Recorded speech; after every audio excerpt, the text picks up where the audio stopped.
A vital element in keeping the peace is our military establishment. Our arms must be mighty, ready for instant action, so that no potential aggressor may be tempted to risk his own destruction. The big problem with the public and the media is they think you're president, you're chair of this Senate committee and what have you, and that there's this vast conspiracy of these kind of people lying to the American public. It's the opposite. They're actually victims, most of them. Now, there are a few devils.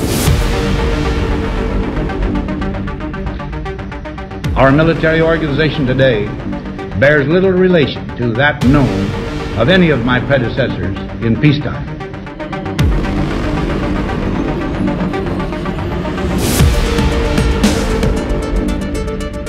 When it comes to field operations and the stuff that I was doing in my arena as a special operator, I don't know about what they're doing and how they play in with this black budget stuff. Let's start with Lockheed Skunk Works. But we can no longer risk emergency improvisation of national defense. We have been compelled to create a permanent armaments industry of vast proportions. Night vision video from a Navy destroyer, a mysterious flying triangle above the deck of the ship. But some of the objects go beyond just flying in the sky. One shows a spherical object dipping into the ocean, similar to an incident in Puerto Rico. I want to make a distinction between the black budget and highly classified, legally overseen projects. Here I'm talking about, there's a guy I'm working with now who literally oversees the black budget of the United States. He was never read in on the UFO or UAP issue.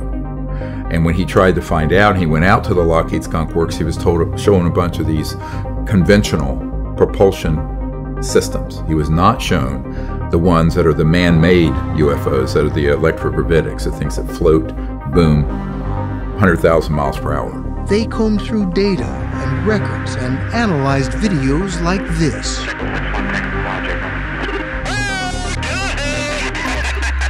A Navy aircrew struggles to lock on to a fast-moving object off the U.S. Atlantic coast in 2015.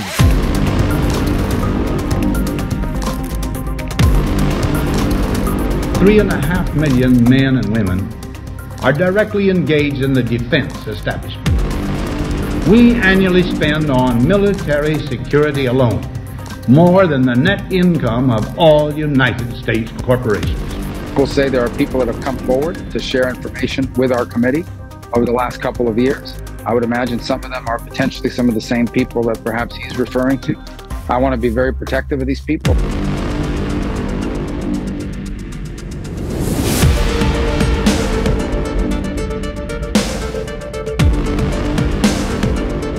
Inside of the craft seemed almost infinite. Mr. Bray, can you describe what we're looking at? What are we observing? It's reflective in this video, somewhat reflective, and it quickly passes by the cockpit of the aircraft. Now, this conjunction of an immense military establishment and a large arms industry is new in the American experience. The total influence, economic, political, even spiritual, is felt in every city, every state house, every office of the federal government. We recognize the imperative need for this development. Eisenhower warned us about the military-industrial complex. He warned us about this a long time ago, and here it is.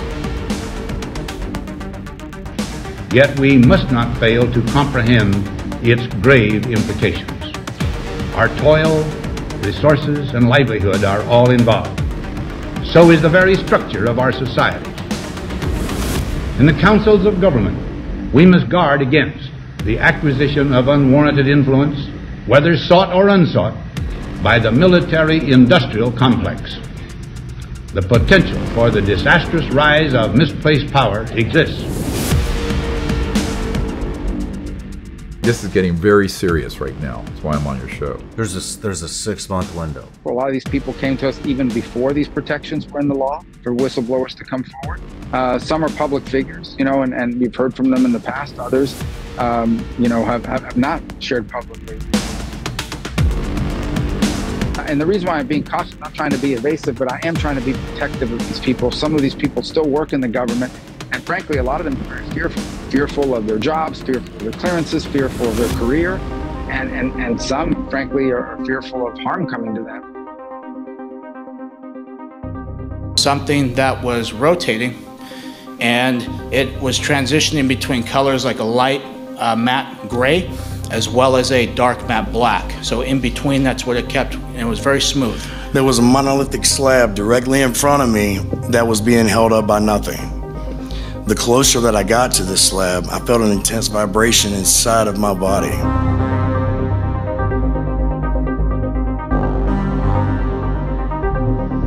We must never let the weight of this combination endanger our liberties or democratic processes. We should take nothing for granted. Only an alert and knowledgeable citizenry can compel the proper meshing of the huge industrial and military machinery of defense with our peaceful methods and goals, so that security and liberty may prosper together.